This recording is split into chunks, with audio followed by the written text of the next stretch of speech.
Als je als Nederlander naar Zweden verhuist, dan kom je toch ook al een beetje voor een cultuurshock. Nou, behoorlijk. En hier leggen wij de 5 grootste cultuurverschillen uit die wij ervaren hebben. Ja, we lopen een lijstje langs.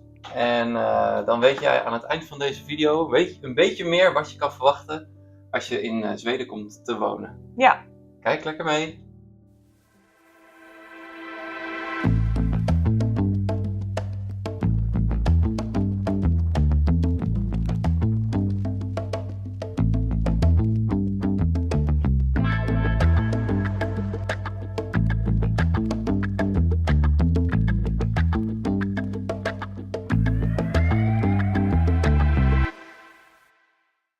We beginnen bij punt 1. Waar zijn de andere ouders?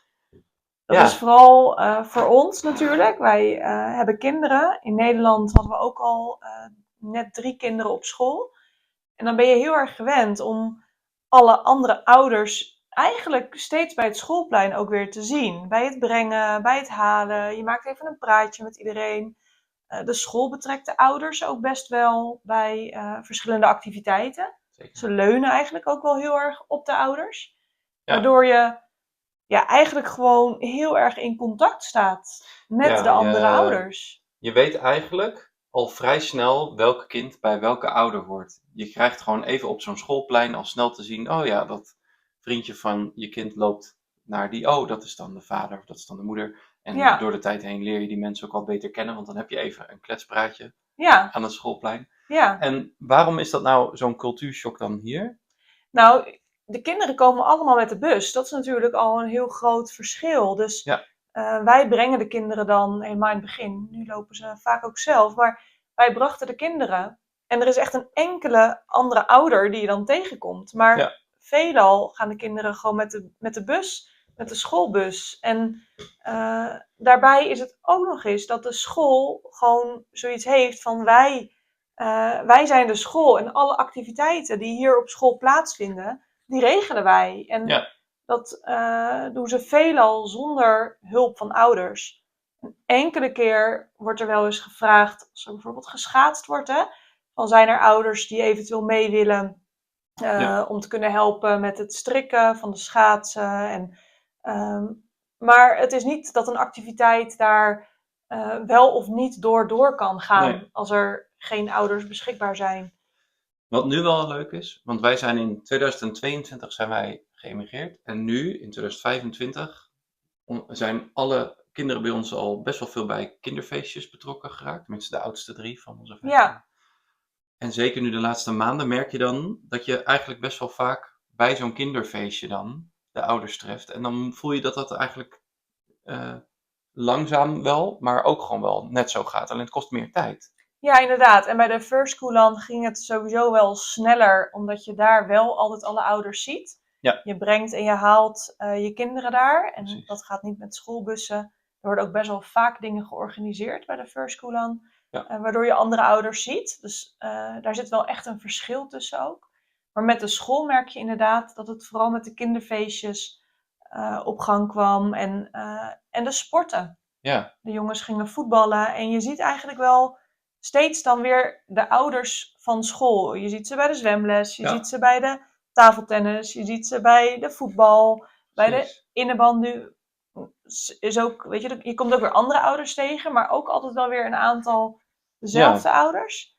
En bij de Zweden is het toch wel heel erg, als ze je gewoon vaker hebben gezien. En ze weten dat je er echt woont. En weet je, dat je ook investeert. En dat je er echt ook bij hoort. En je best doet, dan komen ze ook echt los. En dan komen echt de goede contacten. En de warme contacten. Eigenlijk daarom ook een klein beetje een cultuurshock, denk ik. Want wij zijn gewend dat die amicale houding die wij in Nederland kennen, waardoor je heel makkelijk even een praatje doet, dat ook betekent dat je dus warmer met mensen bent. Maar als je hier dus mensen leert kennen, duurt misschien wat langer, maar dat wil dus niet zeggen dat mensen zozeer dat ze niet warmer zijn. Nee, het is gewoon een verschil in hoe je contact maakt. Ja. Als je hier kinderen te spelen hebt en de kinderen worden opgehaald, aan het begin is het ook soms, dan loopt het vriendje gewoon naar de auto toe als ze worden opgehaald.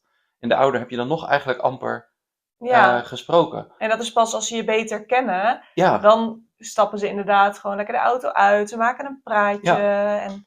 Dus wij hebben niet zozeer dat iets is wat ten nadele geldt, maar vooral iets te leren als Nederlander. Dat je hier in Zweden gewoon wat minder snel moet verwachten dat het zo warm komt, is. Ja. Maar het heeft gewoon iets meer tijd nodig. Het heeft iets meer tijd nodig.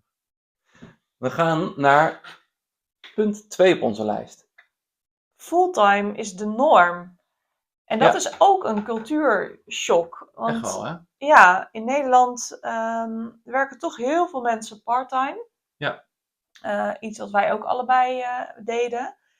En dat was ook heel gebruikelijk. En het zal ook heus wel liggen aan de plekken waar wij gewerkt hebben. Daar ben ik van overtuigd. Zeker. Maar je hoorde het toch wel veel. Ook op school inderdaad ouders die dan parttime werkten. Dan was het wel veelal de moeder. Maar er werd wel parttime gewerkt. Ja. En hier in Zweden werken eigenlijk beide ouders standaard fulltime. Ja.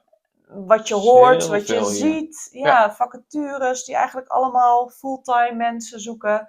Nou is het wel dat we gehoord hebben dat je een recht hebt als ouder met kinderen onder de 8. Dat je dan 75% mag werken. Dat je werkgever daar eigenlijk gewoon mee akkoord moet gaan. Ja. Dus er zijn zeker wel nuances ook hier. Maar zeker. We kennen ook wel mensen die parttime werken. Ja. Maar wat we eigenlijk willen aangeven is, het is veel gebruikelijker hier dat beide ouders fulltime werken. Ja. Dus daarmee ook voor ons wat lastiger om iets te vinden wat helemaal past op ons gezin. Omdat wij juist graag... Wij werken graag parttime. Ja. Conflict, vraagteken.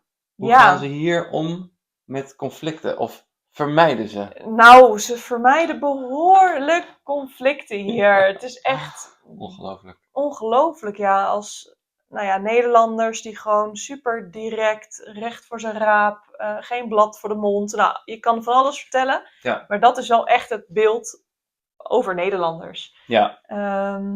Wij zeggen gewoon wat wij op dat moment denken. Ja. En die directheid, daar ben je aan gewend als je dus een Nederlander bent. En hier in Zweden is het echt, het woord nee. Kennen ze niet. Ze kennen het gewoon oprecht niet. Nee. Het is gewoon, ze vinden het heel moeilijk.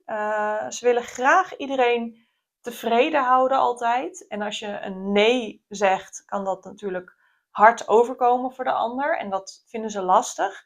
Dus zeggen ze liever gewoon niks. Ja. En laten ze het gewoon zijn beloop gaan. En dan moeten wij als directe Nederlanders maar opmaken dat ze dan eigenlijk dus een nee bedoelen. Ja, wat betekenen de signalen? Daar moet je er heel erg over nadenken. Omdat wat men bedoelt niet hetgeen is wat men zegt. Ja. En daar hebben wij ook wel voorbeelden inmiddels nu wel van, waarin wij dan echt dat een beetje lastig vinden. Van oké, heb ik nou wel de baan of niet? Eerder had ik in Nederland waarschijnlijk dan wel nee gehoord als ik niet aangenomen was voor die baan. Hier blijft het gewoon stil. Ja. Dus als je solliciteert, het blijft gewoon stil. Ja. En dan moet je maar een beetje... bedenken wat ze dan bedoelen. Ja, het is echt een spel van hints. Maar goed, dat is een groot verschil. En ergens denk je dan misschien van, maar hebben ze er dan geen mening over? Maar dat is het punt niet. Ze zeggen het alleen niet. Dus er kan ze willen de vuile was niet buiten hangen. Hè? Ze willen ook niet zo heel snel iets verkeerds zeggen over iemand anders. Nee, het is echt ook heel mooi daarmee soms. Dat mensen niet zo direct... Ja, absoluut. Het siert ze ook. Ja. Maar het is ook met kinderen, we hebben het er wel eens met onze vriendin dan over. Zij zegt ook met sporten. En de Zweden zijn heel erg van, maar ik hoop dat jij het ook leuk hebt. Ja. Dus met wedstrijden is het... je wil wel winnen, maar je wil ook niet de ander... weet je wel, het moeilijk maken voor de ander. Dus er zit heel erg een tweestrijd. En zij kan dat wel heel erg waarderen aan de Nederlanders. Ja. Dat ze heel erg van, kom op, weet je wel, we gaan gewoon winnen. En we gaan... daar zit er wel wat in. We zijn competitiever. We laten dat misschien ook een beetje merken. Als wij bij wedstrijden zitten, dan zouden wij Niet in de overdreven zin. We zijn niet zo'n ouder die staat te schreeuwen aan de lijn. Dat vinden we niks. Maar wel verbaal meer supportive, weet je wel. Ja, en ze doen het ook wel, maar ze ja. klappen ook als de ander heeft gescoord. Ja, dat is ook weer heel mooi. Maar ja, het is een soort mooi. van, waar sta je? Ja. En dan brengt het ons vrij gemakkelijk al, namelijk bij punt 4. Doe maar gewoon. Dan doe je al Zweeds genoeg. Ja, echt. Het is hier niet gebruikelijk dat je boven het maaiveld uit wil steken. Hè? Ja. Het is echt gewoon, doe maar gewoon. Ga niet pocherig doen over dingen die je hebt of die je hebt bereikt. Het is gewoon, iedereen is gewoon wel goed hier. Ik voel het ook wel eens soms. Hè? Dan komen we bij andere gezinnen waar dan kinderen wonen. Dus via de vriendjes van de kinderen. En dan ben je voor het eerst bij een mooi huis, langs een meer bijvoorbeeld. En dan ben ik geneigd om te complimenteren. Wow, wat wonen jullie mooi. Hè? Maar dan voel ik dat ik eigenlijk, ik geef een compliment. Maar dat is iets wat tegelijkertijd complimenten geven en nemen is eigenlijk ook best lastig hier. Ja. Dus mensen zouden dan in Nederland zeggen, ja, en kijk, ik heb ook zo'n mooie tuin. En heel snel meteen even opzuigen al die lof, zeg maar. Ja. Maar hier voel je dan van, ja, nee, ze vinden dat ook. Ze vinden dat ze ook heel mooi wonen. Maar ze gaan daar zeker niet nog eens even een schepje bovenop doen. Nee. Dus dat is wel ook wel shocking. Ja. Huh? En dan komen we bij bureaucratie. Is traag. Ja. Eigenlijk zou je het heel zen moeten ingaan. Ja. Die hele bureaucratie in Zweden. Maar dat is het lastige. Als je gaat migreren, moet je heel veel dingen regelen. Ja, en als Nederlander wil je alles afvinken. Chop, chop, chop, chop. Gewoon alles hebben gedaan. En... Oh, ik moet dit even doen. Ik bel meteen even. Ja. En dan hebben we het geregeld. Nee, nou zeker niet hier. Even regelen. Nee, het gaat hier gewoon allemaal iets in de vertraging. Het gaat gewoon wat rustiger aan. Je leert dat ook te waarderen als je eenmaal er wat langer bent. Wij zijn er mede juist ook om gemigreerd. Ja, maar zeker. Op het moment dat je iets wil regelen en je bent nog je bent ergens ook Nederlander. Ja. Dan kom je dus bij een loket en dan zeg je van nou, ik wil dit of dat regelen. Oké, nou ja. Dan helpen ze je gelukkig wel heel persoonlijk hier. En dat is dan weer anders dan in Nederland. Je hebt hier gewoon nog een bankgebouw, je loopt binnen. Persoonlijk helpen ze je heel erg goed. Maar het proces om vervolgens een Zweedse bankrekening te krijgen, dat was voor ons maanden, hè, voordat we die hadden. Ja. En dan heb je een kind, daar moet een persoonsnummer voor aangevraagd worden. Nou, wacht maar gerust een aantal weken voordat je die binnen hebt. Weet dat was bij ons vooral met de geboorte, omdat we natuurlijk ook nog thuisbevallingen hebben gehad. Dus dat valt buiten het systeem. Anders is een kind meteen heeft een persoonsnummer. Ja, dat is in die zin dus ook wel. Ze gaan heel erg uit van dat je binnen dat systeem je begeeft, zeg maar. Maar het is allemaal wat trager en dat is uiteindelijk heel fijn als je gewend bent geraakt aan dat alles niet zo snel hoeft. Je hoeft niet alles. Wij krijgen het een beetje terug van de scholen, hè? De oudere gesprekken. Dat de docenten eigenlijk bij onze 3 oudsten alle 3 een beetje datzelfde. Zo van, maar jullie doen het echt heel goed, maar jullie mogen echt. Je hoeft je werk niet zo snel allemaal af te hebben. Het mag inderdaad. Het zit echt in hun DNA. Hè? Van Nederlands bloed is dan toch wel gewoon afraffelen, misschien wel naar verhouding tot een Zweed. Die gewoon rustig aan. En vooral ook het druk maken over het snelst willen zijn, zit erin. Ja. Misschien herken jij het zelf wel dat je dat vroeger in de klas deed. Maar ik kan me in ieder geval herinneren dat in mijn klas veel kinderen daar gevoelig voor waren. Van het snelst iets af hebben. En onze kinderen hebben dat dus ook. En dan zeggen ze ook vol trots tegen ons, ja, ik was het snelst met de toets. Ja, maar dat maakt ons niet uit. Nee, dan proberen wij natuurlijk te zeggen, oh lieverd, dat maakt helemaal niet uit.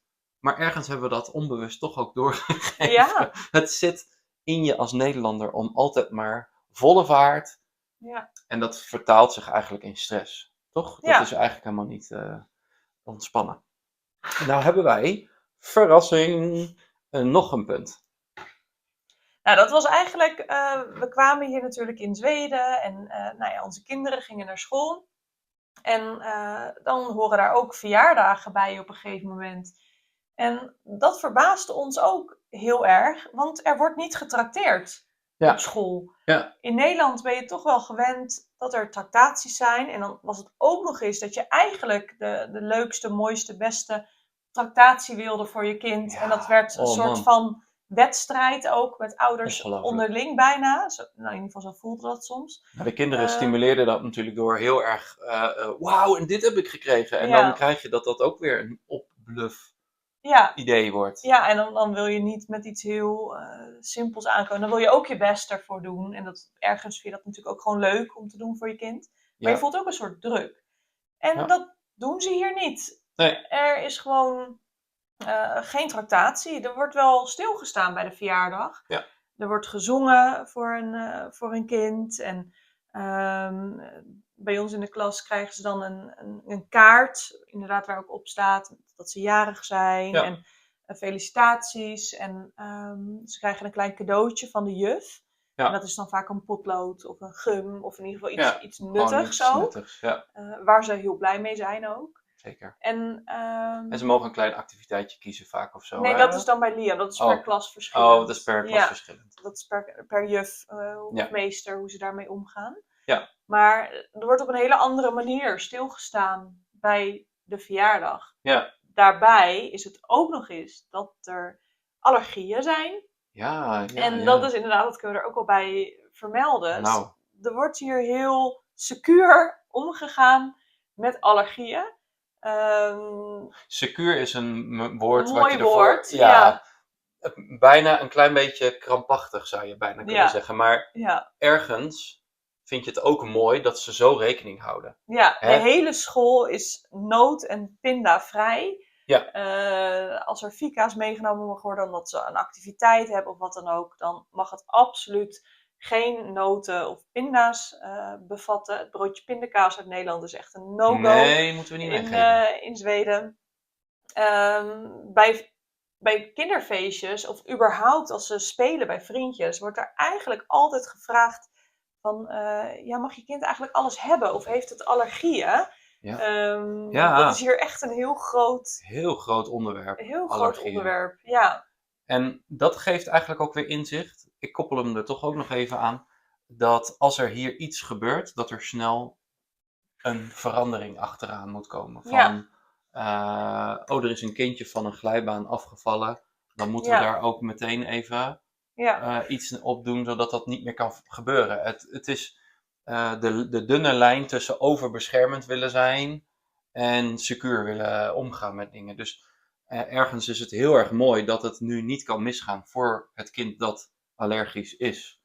Dus dat waardeer je dan in die zin wel. Aan de andere kant krijg je een gevoel dat je hebt helemaal geen verkeerde bedoelingen en je wil iets meegeven. Oh jee, er zit iets in wat niet mag. En dan wordt het gewoon geweigerd.